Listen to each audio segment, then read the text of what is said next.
Brass border itu ya gabungan dari mikrofili. Enzimnya itu di sini, ya. Ini kalau kita lihat di sini toh, ini kan crypt of Lieberkühn. Crypta Lieberkühn ini kan tempat sekresi dari enzim-enzim, tempat sekresi dari hormon-hormon, ya, hormon-hormon seperti CCK, sekretin, ya. Kemudian apa? Nah, apa namanya? Di sini juga ada yang namanya tuh sel panet, ya.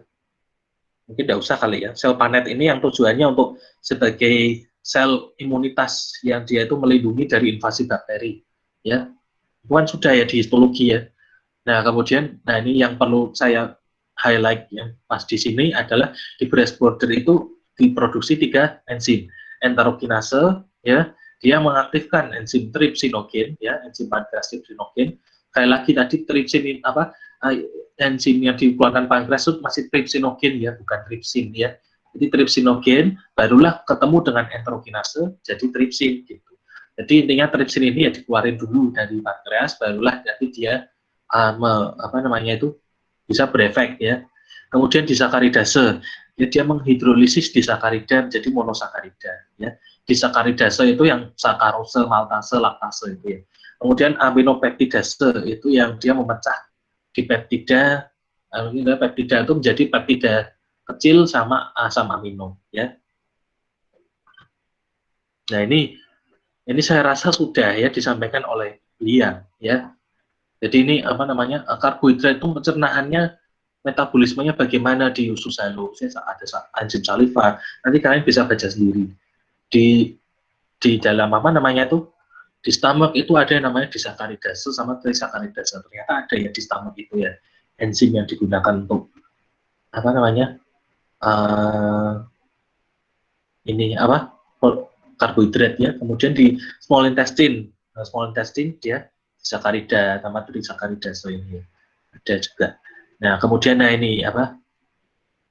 Kemudian setelah masuk ke ini, nah ini maltase, sakarose, laktase itu disakaridase yang ada di itu apa namanya Brass border ya, sehingga dia bisa menjadi monosakarida. Nah ini dibaca sendiri saja ya, kan sudah sama Bu Muslimah ya. Nah ini intinya ya, jadi galaktose itu dia tuh lewat apa transport sekunder dengan Na, difusi terfasilitasi ini biokimia sekali ya ini ya. Jadi ini short chain fatty acid itu bisa simple diffusion. Jadi ini molekul apa namanya asal lemak rantai pendek ini bisa masuk ke sel-sel intestinum tanpa harus melalui anal. Jadi dia langsung berdifusi. Jadi kayak oksigen sama karbon dioksida itu kan lewat simple difusi atau difusi pasif ya, difusi sederhana ya. Jadi dia bisa masuk langsung tanpa ada perantara kanal protein. Nah ini apa namanya? Ini juga ya monosakarida, long chain fatty acid dia juga bisa terjadi secara simple diffusion. Tapi yang perlu kita ingat ini harus bercampur dengan garam pedu ya. Nah, ini bisa dibaca sendiri. Nah, ini sama ya, ini maltase oleh maltase jadi 2 glukosa, sukrosa apa enzim sukrase ya atau sakarose jadi glukosa dan fruktosa. Ini nanti dibaca sendiri, sudah kemarin ya. Ini juga sama. Nanti dibaca sendiri. Ini biokimia sekali soalnya ya. Ini apa tuh ini? Oh ya, carbohydrate absorption. Nah, ini kan dia lewat kanal Na sama glukosa. Jadi ini simporter ya. Transport apa ini namanya? Pakai ATP ya ini ya. Berarti namanya itu ada GLUT2. Jadi GLUT2 itu adalah sebuah kanal yang digunakan untuk memasukkan glukosa ke sel intestinum. Ya. Jadi nanti kinerjanya adalah natrium masuk, glukosa ikut masuk. Jadi ini apa kan transporter simporter, aktif transport berarti ya. Kayaknya ini menggunakan ATP kalau tidak salah. Jadi transport aktif yang sifatnya simport. Kan ada simport sama antiport ya. Antiport itu kalau kayak gini arahnya. Ada yang masuk, ada yang keluar. Itu namanya antiport. Kalau simport itu satu masuk, satu juga ikut masuk. Ini namanya simport. Ini tidak usah ya, sudah kemarin. Ini sama seperti tadi penyerapan karbohidrat ya. pakai GLUT2 ya. Oh maaf, kalau apa? Fruktosa pakainya GLUT5, kemudian ini apa namanya? SGLT ini untuk masukkan natrium dan glukosa, kemudian kalau sudah berada di dalam lumen, nanti dikeluarkan ke pembuluh darah melalui kanal GLUT2 ya. Nah ini ada yang mengatakan bahwa fruktosa ini berbahaya ya, karena dia itu mengganggu kinerja dari GLUT gitu. Jadi apa kayak apa ada dosen saya yang profesor gizi itu ya bilang kalau ternyata DM itu paling banyak disebabkan karena konsumsi fruktosa yang terlalu banyak. Jadi sebagai contoh itu sirup, kemudian apa gula yang cair itu loh ya, itu kan banyak mengandung fruktosa. Sedangkan kalau gula apa namanya itu gula gula meja itu banyak mengandung glukosa gitu ya, berupa sukrosa lah. Jadi kan tidak apa namanya itu tidak murni fruktosa. Jadi kalau fruktosa murni itu berbahaya karena dia itu bisa mengganggu aksi dari GLUT gitu ya. Jadi ternyata DM itu setelah diteliti itu lebih banyak disebabkan karena konsumsi minuman bersoda, konsumsi gula-gula cair gitu ya. Jadi istilahnya yang hati-hati yang setiap hari minum bubati, milk tea yang pakai gula cair itu yang menyebabkan DM ya. Jadi apa namanya glukosa juga bisa, tapi kan lebih lambat. Jadi hati-hati. Sarannya beliau itu adalah hindari makanan yang berbentuk fruktosa murni, ya, seperti gula cair. Jadi kalau mau gula ya gula pasir aja, gitu, gula merah, ya. Nah ini nanti dibaca sendiri ya. Ini kan kemarin sudah ini apa pencernaan protein ya. Ini akhirnya tidak saya keluarkan di ujian gitu. Sudah dikeluarkan oleh beliau. Gitu. Jadi asam amino itu bagaimana masuk ke dalam apa penyerapan protein ya. Nanti bisa dibaca sendiri ya. Pencernaan lemak. Nah ini yang paling penting harus kita pahami adalah pencernaan lemak itu harus ini harus memakai bile salt atau garam pedu ya. Nah kemudian dari apa namanya dari bile salt ini nanti apa memfasilitasi saja gitu loh ya. Jadi nanti lemak itu berbentuk misel ya. Jadi tidak berbentuk asam lemak, fatty acid gitu, tapi dia dibentuk dalam bentuk namanya misel gitu toh. Misel ini nanti yang bisa masuk ke dalam ini lumen intestinum nanti oleh apa namanya itu berbentuk monosakarida dan asam lemak ya. Jadi asam lemak nanti digabung lagi menjadi trigliserida, kemudian digabung jadi kilomikron, kemudian dia masuk ke ductus lateral dan seterusnya. Nah ini sama seperti tadi ya, isinya sama. Jadi intinya apa? Intinya di dalam apa itu namanya? Dalam lumen, lumen di dalam sel intestinum itu nanti lemak digabung menjadi kilomikron. Ya, jadi kilomikron itu merupakan gabungan antara trigliserida, kolesterol, sama protein. Ya. Trigliserida itu kira-kira asalnya dari mana? Gitu. Ya, nanti nggak usah ya, malah kemana-mana. Itu lebih ke metabolisme tubuh. Ya. Nah, ini absorpsi dari besi ya. Jadi absorpsi dari besi itu hanya sebagian kecil saja besi yang kita makan itu yang diserap. Ya, kebanyakan itu tidak kebanyakan zat besi yang kita makan itu tidak direabsorpsi, tidak diabsorpsi ya. Makanya nanti diposisikan ke basa. Cuma kan besi merupakan salah satu mikromolekul yang penting buat tubuh kita ya kan. Tujuannya untuk membentuk itu apa namanya hemoglobin, ya toh. Nah ini dengan cara ini ada yang namanya hemokarial protein yang dia memasukkan bentuk bentuknya itu berupa hem ion sama ferrous iron ya, Fe2+ sama ion besi hem ya, oleh carrier ini tuh apa nih hem carrier protein sama divalent metal transporter kemudian masuk ke sel intestinum. Nah ini yang mungkin setidaknya kalian tahu dulu ya, ada yang disebut namanya ferritrin ya. Jadi ferritrin itu adalah pool besi ya, jadi ada apa namanya itu zat besi di dalam tubuh kita itu ada yang segera dibutuhkan untuk produksi sel darah merah, ada yang disimpan di dalam tubuh sementara. Jadi dia tidak digunakan masuk ke sumsum tulang, tetapi dia disimpan di dalam tubuh. Terutama disimpannya itu ternyata di sel intestinum gitu. Ya. Jadi ini ketika misalnya kadar zat besi di dalam tubuh kita turun, barulah nanti ferritin ini dikeluarkan ke darah gitu ya, sehingga nanti bisa digunakan sebagai cadangan besi kita. Jadi makanya kalau orang defisiensi zat besi itu sampai diukur kadar ferritin ya. Nah kemudian ada yang namanya itu transferin ya. Nggak usah ya ini ya, transferin itu adalah protein yang berikatan dengan besi. Nanti transferin itu nanti mengirim zat besi ini ke itu apa namanya, ke peredaran darah ya, terutama ke sumsum tulang. Nanti kan tempat pembentukan kan sumsum tulang. Ya. Nggak usah ya ini ya, mungkin nanti lebih anunya di hematologi ya. Ini nggak usah ya, jadi ini reabsorpsi NaCl pada small intestine. Nah ini apa? Jadi ininya zat apa saja yang direabsorpsi, elektrolit apa ya? Jadi natrium sama klorida ya. Na kan nanti kloridanya ini kan dari HCl toh.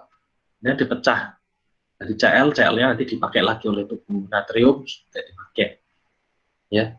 Ininya ini macam-macam transporternya ya, apa atau kanalnya ya, nggak usah diapalin ya. Mungkin siapa yang mau ngapalin juga gitu ya.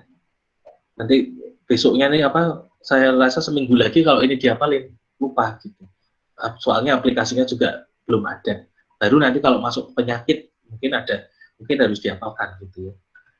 Udah kita langsung aja masuk usus besar ya. Ya, usus besar. Jadi ini apa, ada motilitas, sekresi, pencernaan di usus besar itu tidak ada ya.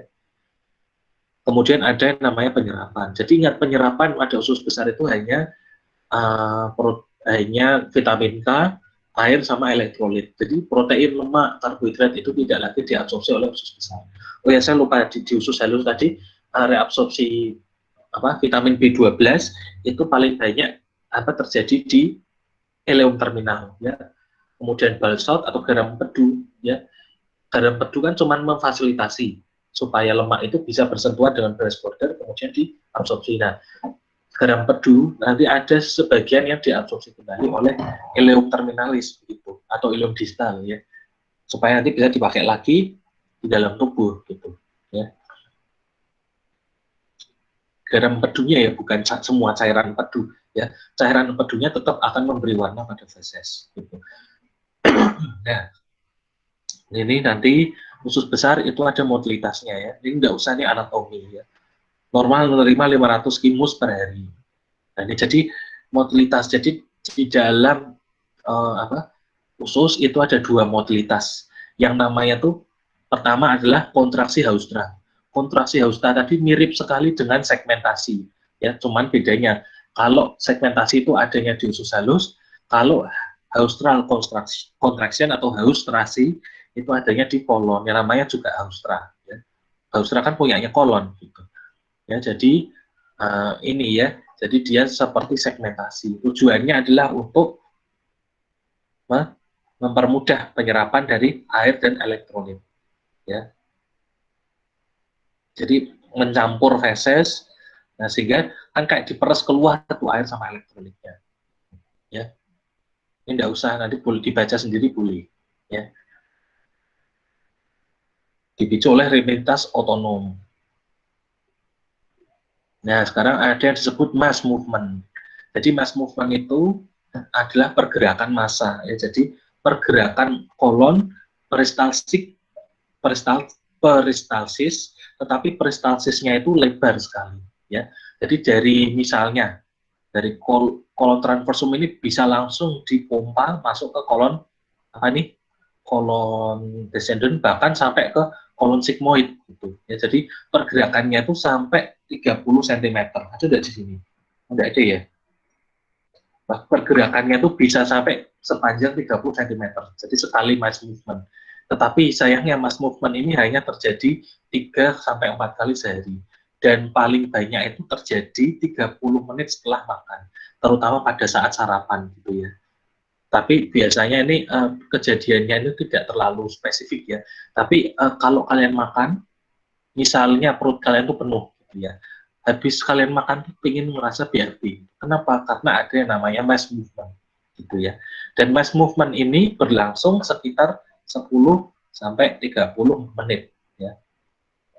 Jadi artinya kalau kalian itu misalnya habis makan terus pengen BAB gitu ya, pasti akan merasakan perasaan ingin BAB itu selama 10 sampai 30 menit. Habis itu kalau kalian berhasil nahan, habis itu bisa diempet lagi gitu ya. Kenapa? Karena ini mass movement ini hanya terjadi selama 10 sampai 30 menit ya. Karena mass movement ini dia itu menyebabkan makanan itu dari sini kan dorong. Jadi kan gelombang peristalsis ini seperti modifikasi dari gelombang peristalsis ya. Jadi gelombang peristalsis itu kan kayak apa namanya itu gelombang itu kan merembet ya. Jadi meskipun mass movement-nya misalnya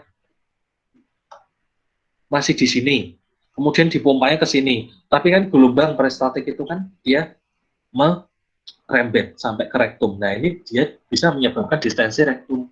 Nah sehingga pada saat mass movement meskipun rektum belum penuh gitu dan kita ingin BAB gitu ya karena ada mass movement ini gitu yang berlangsung 10 sampai 30 menit gitu. Ya. Jadi tujuannya mass movement ini adalah mendorong isi kolon dari bagian proksimal ke bagian distal ya. Nah, dan mass movement ini tuh bisa mempengaruhi efek dari defekasi ya. Jadi dia meningkatkan aksi dari defekasi gitu ya. Karena kan gelombangnya itu kan itu ya merembet gitu ya. Jadi sama satu lagi sebenarnya satu gerakan yang ada di kolon selain mass movement sama halustrasi atau kontraksi halustra adalah peristalsis ya. Jadi kolon itu juga ada gerakan peristalsis tetapi gerakan peristalsisnya itu sangat lambat gitu ya. Hampir dinilai itu hampir minimal gitu. Karena nanti peristalsis itu justru terfokuskan untuk gerakan mass movement ini. Itu yang terjadi selama 10 sampai 30 menit, terjadi 30 menit setelah makan dan terjadi kurang lebih 3 sampai 4 kali sehari. Ya. Nah, jadi mendorong tinja itu sampai 1/3 sampai 3/4 panjang kolon. Ya. Dan ini nah, mass movement ini kenapa kok tadi itu habis kita makan 30 menit itu kok bisa BAB? Gitu ya. Pengen BAB bukan BAB ya. Kenapa? Karena ada sebuah refleks ya. Refleks apa yang dinamakan refleks gastrokolika sama duodenokolik. Jadi kalau ada makanan itu sampai ke gaster, misalnya makanan apa yang sampai ke gaster itu menyebabkan distensi gaster ya, biasanya makanan kalau kita makan kan makanannya padat ya. Jadi kurang lebih untuk menyebabkan tadi proses gastrik filling sama storage tadi kan kurang lebih kan 30 menit ya. 30 menit itu baru terjadi refleks ini. Nah, sehingga setelah 30 menit kita itu makan, ada sumber yang mengatakan itu 15 menit saja sudah terjadi gastrocolik refleks. Ada 15 sampai 30 menit. Jadi tadi itu mass movement itu terjadi 15 sampai 30 menit setelah makan ya. Tidak harus 30 menit ya. Kurang dari 30 menit bisa tergantung makanan yang kita makan. Makanannya itu sifatnya kalau bubur gitu mungkin lebih cepat. Kalau misalnya nasi mungkin agak lebih lambat 30 menit gitu ya. Nah, dia akan menstimulasi ini mengirimkan impuls langsung kepada kolon. Nah, sehingga kolon ini terjadilah gerakan mass movement ya. Sama dengan makanan, kalau makanan dari gaster masuk ke duodenum, maka akan menyebabkan refleks duodenokolik. Nah, jadi ada yang distensi pada gaster, ada distensi pada duodenum dapat menyebabkan kontraksi mass movement pada kolon. Ini yang kita sebut dengan refleks gastrokolika dan refleks duodenokolik ya. Nah, jadi adanya mass movement ini dia memperparah refleks defekasi. Jadi meskipun misalnya fesesnya cuma segini, tapi mass movement-nya itu sudah terjadi, kita pengen BAB, padahal sebenarnya itu belum terekam, tetapi karena ada gelombang peristaltik yang kuat akibat mass movement ini menyebabkan distensi dari rektum, sehingga meskipun kita ingin BAB, rektum kita belum penuh, kita ingin BAB gitu, karena mass movement. Kan pernah ya kalian misalnya ingin BAB tetapi apa yang keluar sedikit misalnya seperti itu dipengaruhi oleh banyak hal, tidak hanya mass movement ya, tentu saja karena konsistensi dari feses itu sendiri gitu, hanya kan harus makan banyak serat gitu. Ya, jadi intinya itu ya. Nah, ini pergerakan dari kolon ya. Jadi untuk makanan itu, ya, ini secara rata-rata. Jadi makanan itu dari apa namanya itu? Dari mana ini? Valvula, ileocycle sampai keluar dari rektum itu kurang lebih memerlukan waktu 48 jam. Ya, jadi lama ya, kurang lebih ya. Jadi di usus besar kita itu menyimpan makanan selama 2 jam. Kok 2 jam? 2 hari. Ya. Jadi ibaratnya itu begitu lama ya, makanya bisa terjadi fermentasi di sana. Dan apa, kita tidak usah sampai itu ya meneliti mengenai BAB ya, ini fisiologinya saja lah. Jadi intinya feses itu berada di dalam usus besar itu kurang lebih dua hari. Nah, ini sekresi. Nah, jadi kolon, bukan kolon ya, semua usus besar itu tidak ada enzim pencernaannya, tetapi dia tetap menghasilkan mukus yang ada natrium bikarbonatnya ya, dan mukus tadi sekaligus sebagai pelumas ya, supaya nanti kalau ada fekal material atau materi feses yang misalnya keras atau tajam gitu ya, tidak melukai kolon gitu ya, tidak terjadi cedera mekanis maupun kimiawi gitu. Nah, adanya mukus tadi kan juga melumas sehingga dia tuh licin, jadi dia dengan mudah terjadinya mass movement, jadi kayak melorot gitu ya. Nah, jadi sekresi itu meningkat sebagai respon terhadap stimulasi mekanis ya. Dan terutama misalnya kimiawi, kalau kita terlalu banyak makan sambal gitu ya, maka NaHCO3 itu sekresinya akan meningkat gitu ya. Karena sambal itu ada cabai itu kan capsaicin itu dia memicu reseptor nociceptor yang ada atau reseptor reseptor nyeri yang ada di mana itu, di gastrointestinal ya, tidak hanya di kolon ya, tapi kolon itu pasti salah satunya juga punya, sehingga nanti terjadi peningkatan sekresi dari mukus. Makanya kalau terlalu banyak makan cabai nanti jadi diare, itu sebenarnya karena terlalu banyak sekresi dari mukus basahnya atau NaHCO3 ya. Nah, ini pencernaan itu tidak ada pencernaan yang berada di usus besar ya.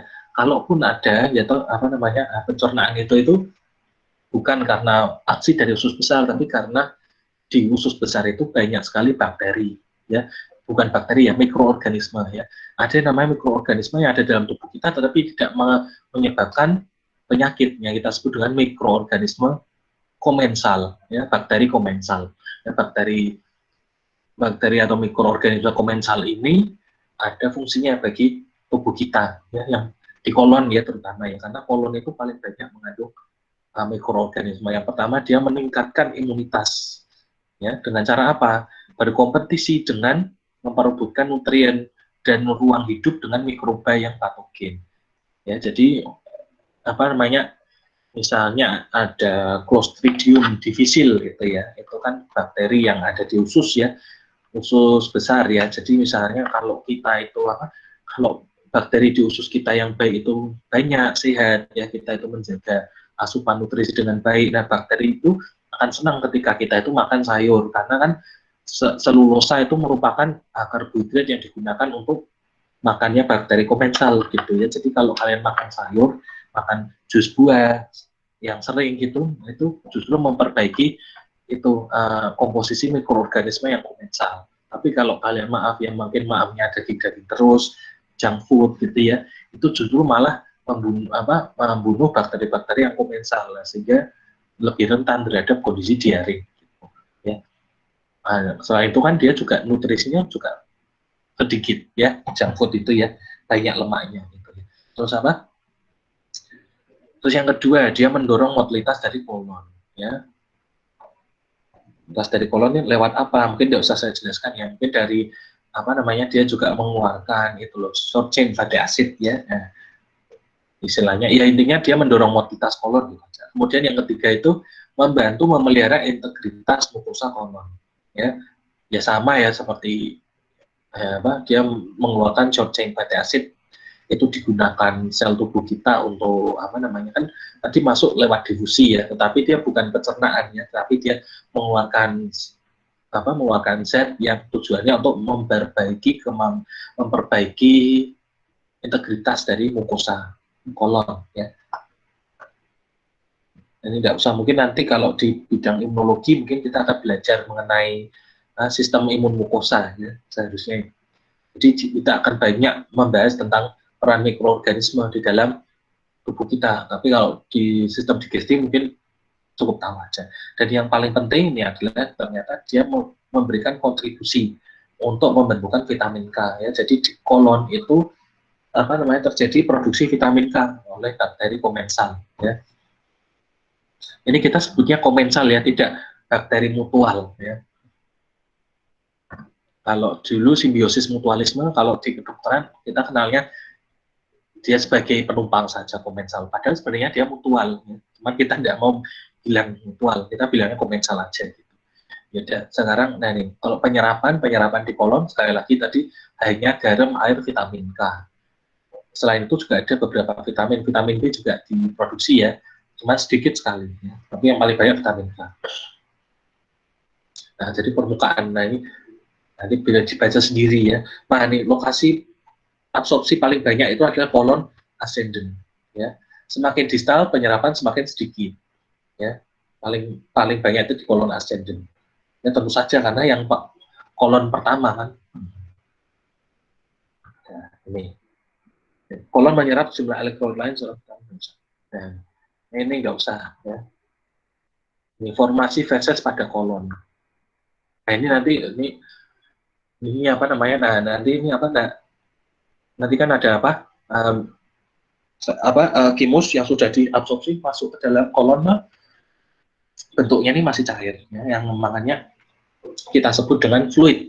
Jadi masih air di sini, masih cair sekali kimusnya ya.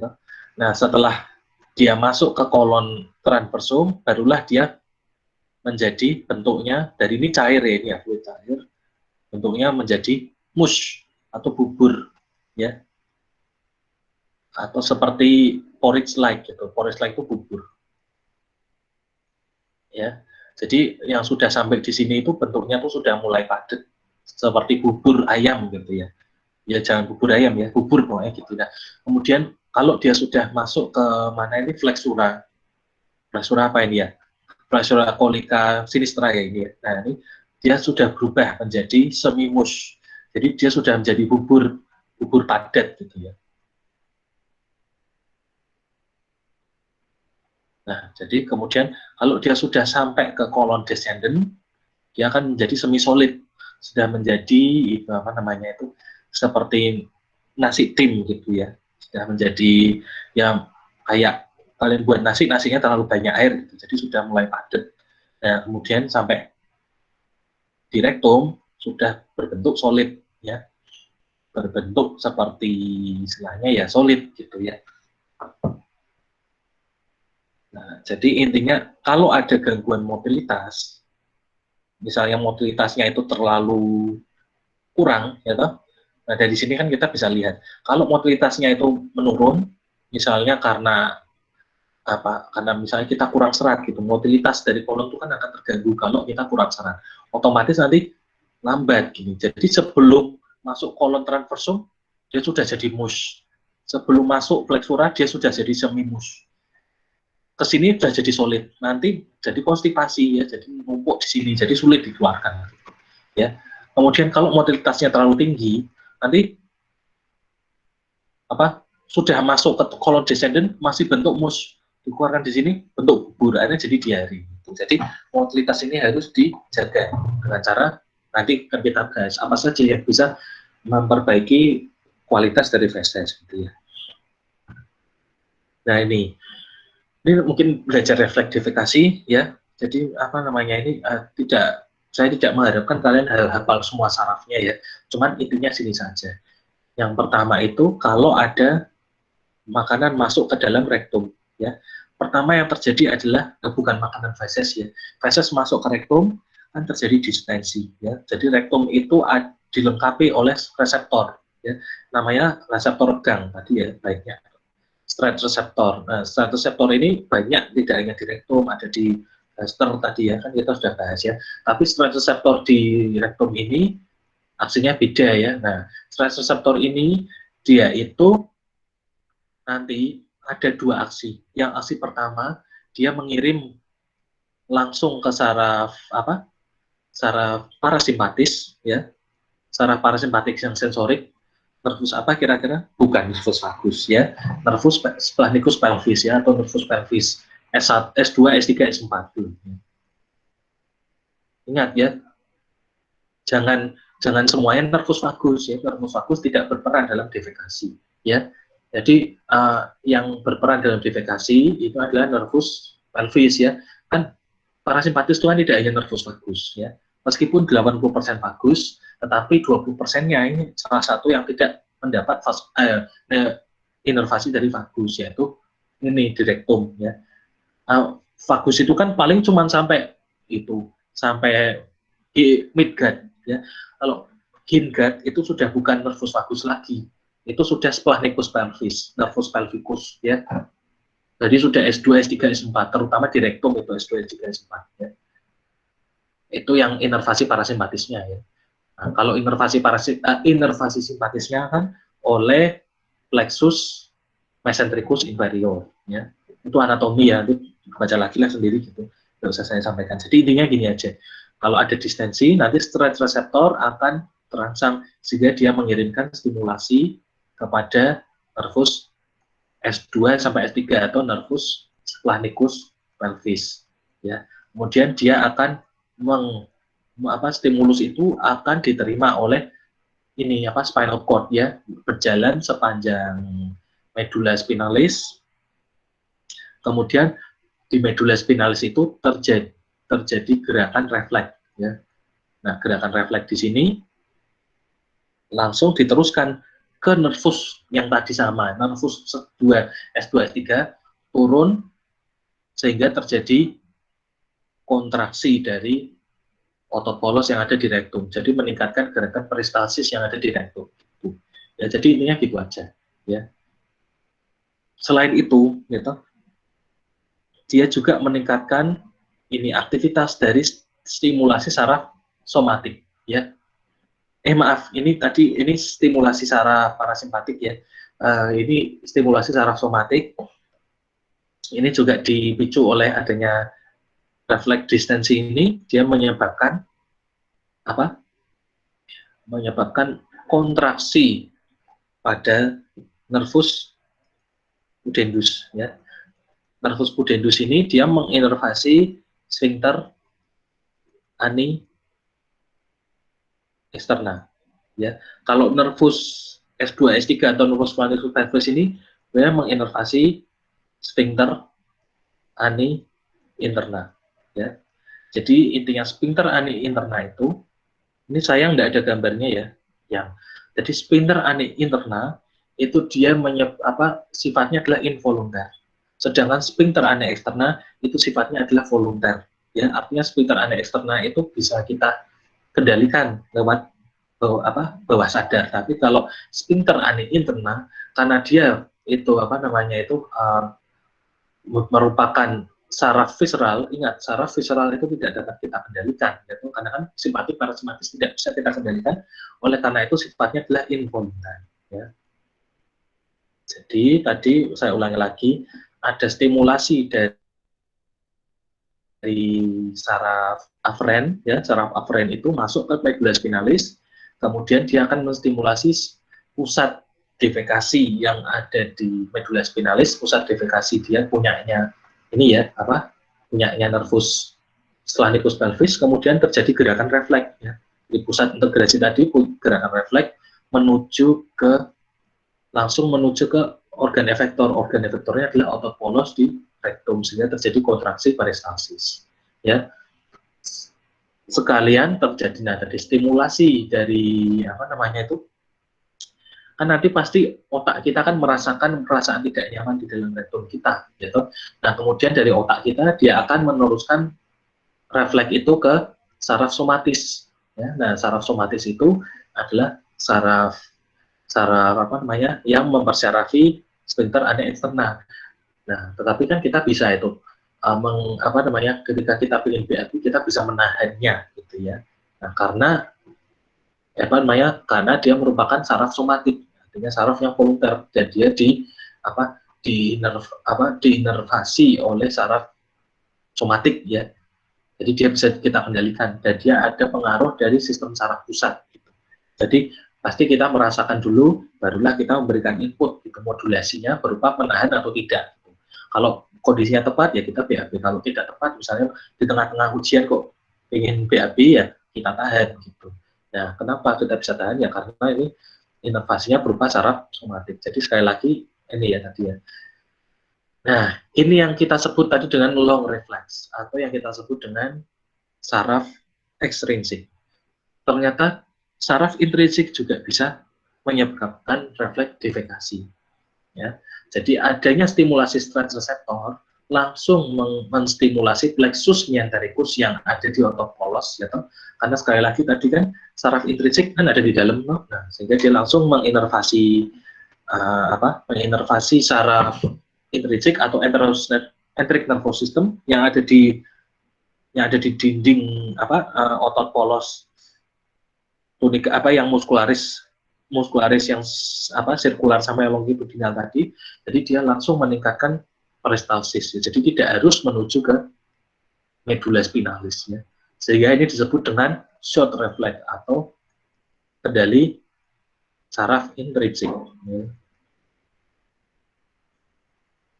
Ini susah ya kalau kita tidak ketemu ya. Jadi memang dan ya bisa enggak ya nanti coba kapan-kapan nanti mungkin jadi kalau misalnya kita sudah selesai nih pandemi, nanti minta usul ya sama minta usul sama ke kaprodi atau dekannya supaya nanti kita itu dilengkapi dengan tapi sudah ada ya kemarin Ding itu whiteboard sudah ada ya, jadi kemarin jadi ini setidaknya enaknya itu kalau kita itu bisa menggambar ini di papan tulis gitu daripada melihat gambar ya. Ya, jadi intinya itu ya. Nanti kalau kalian bingung nanti dibaca sendiri. Jadi sudah lengkap sebenarnya instruksinya. Cuman saya ini membahasa Indonesia kan saja. Itu ya. Jadi intinya itu ada somatik, ada visceral. Ya, yang visceral itu atau yang parasimpatik itu disebabkan karena nervus panicus pelvis ya. Kemudian masuk ke medula spinalis, langsung ke nervus panicus pelvis lagi terjadi itu peningkatan peristalsis. Kemudian adanya stimulasi stres reseptor, dia masuk ke medula spinalis, diteruskan ke otak, kemudian otak merasakannya sebagai perasaan ingin BAB, sehingga terserah kita mau menahan BAB atau kita mau BAB pada saat itu juga. Nah, sehingga nanti tergantung impuls yang dikeluarkan dari otak itu apa, mau menahan atau mau mengeluarkan gitu. Dan nanti dia akan menginervasi nervus pudendus ya, yang sifatnya somatik atau volunter, sehingga terjadi relaksasi dari sphincter ani eksterna. Kalau yang nervus panicus pelvis tadi menyebabkan relaksasi dari sphincter ani interna ya. Kemudian tidak hanya terjadi secara ekstrinsik, tetapi juga terjadi secara intrinsik. Kenapa? Karena kita punya ENS atau enteric nervous system ya. Jadi distensi menyebabkan stimulasi stres reseptor yang ada di rektum, menyebabkan stimulasi atau aktivasi dari plexus mesenterikus yang ada di antara otot sirkularis sama otot longitudinalis yang ada di tadi itu tunika muskularis, nah sehingga terjadilah peningkatan peristalsis langsung pada saat itu juga, tidak harus menuju keluar, sehingga kita sebut dengan refleks saraf intrinsik atau short reflex itu ya. Nanti sudah ada bagiannya. Oke. Nah, ini komposisi dari feses ya. Jadi nanti kalau kalian sudah di kedokteran, jangan lupa ini Bristol stool chart. Ini digunakan untuk menilai konsistensi dari feses. Ya.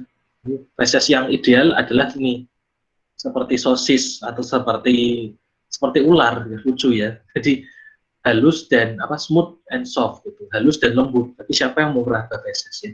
Jadi intinya ini ya visualisasi saja ya.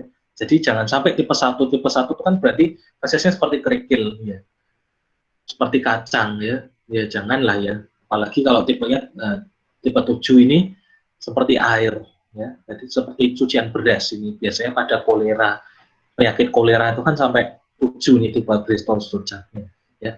Jadi intinya feses itu 3/4 air, 1/4 padat ya.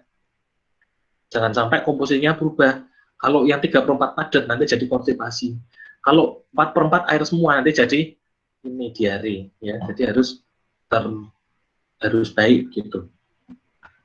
Nah, kemudian BAB yang normal itu berapa kali? 3 kali sehari sampai 3 kali seminggu. Kalau kurang dari lebih dari 3 hari seminggu, lebih dari 3 kali sehari, 3 kali sehari ya, kemudian fesesnya itu berubah menjadi tipe 5-7, nah ini yang kita sebut dengan diare. Ya.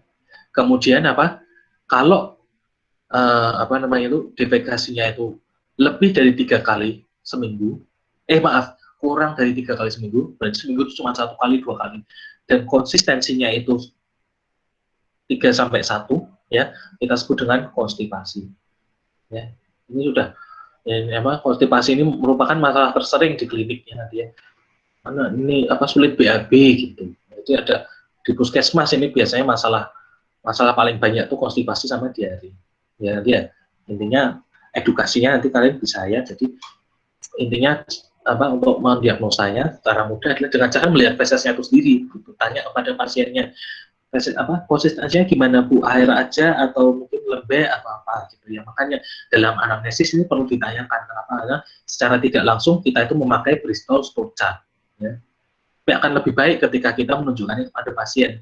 Cuma di Indonesia ini tidak ada yang seperti ini ya sayang. Biasanya dipakai di Eropa atau USA. Kalau di Indonesia sih tidak dipakai ya. Mungkin pasien dikasih itu malah ketawa. Loh, kok dokter pengen tahu bentuk feses saya seperti apa gitu ya. Mana? Ya gitulah ya. Jadi konsistensi yang baik itu seperti sosis gitu. Ya, jadi ini cara bagaimana supaya feses kita menjadi baik, ya tentu saja dengan cara muscular activity, olahraga dengan baik, kemudian penuhi cairan dengan baik, serat pangan, kemudian ini bakteri ya, bakteri yang baik ya, misalnya bolehlah kita minum Yakult dan lain-lain, tapi jangan terlalu banyak, nanti jadi gangguan itu ya, nanti justru terjadi over bakterinya, nanti mortalitasnya jadi terlalu banyak gitu. Kemudian ini healthy colon lining ya, jadi intinya bebas dari penyakit kolon. Kemudian yang 3 ini, speedy stool transit time. Jadi artinya ini jangan kita berlama-lama menahan keinginan untuk BAB. Jadi kalau mau BAB, transit time-nya itu diturunkan sebisa mungkin. Ya, jadi kalau jangan sampai menahan BAB itu sampai 1 jam, nanti bakal konstipasi gitu. Ya, karena di rektum itu juga terjadi itu absorpsi air. Ya. Nah ini jadi ini semua dapat menyebabkan tekstur jadi baik, volume, beratnya jadi baik, fleksibel, dan dapat mengeluarkan dengan tanpa ada ya dipaksa gitu, tanpa harus mengejan gitu ya. Ini perlu tidak ya saya sampaikan, ini refleks muntah. Jadi refleks muntah itu disebabkan, nanti bisa dibaca sendiri ya, disebabkan karena macam-macam ya, ada senyawa kimia seperti opioid, kemoterapi ini bisa langsung memicu kemoreseptor trigger zone, atau bisa disebabkan karena adanya ini substansi P5HT 5HT3 ini serotonin ya, substansi P misalnya kalau terjadi perlukaan atau stretching berlebihan dari gastro, misalnya kita makan terlalu banyak, atau ada iritasi mukosa gitu ya, iritasi mukosa yang dikeluarkan substansi P. Kalau distensi berlebihan biasanya dikeluarkan serotonin 5-HT. Cuma tidak usah ya ini ya. Jadi intinya nanti akan mempengaruhi kemoreseptor trigger zone yang ada di sini, nah, sehingga dia mengirimkan impuls ke vomiting center yang ada di medula oblongata, ya, sehingga dia bisa menjadi muntah.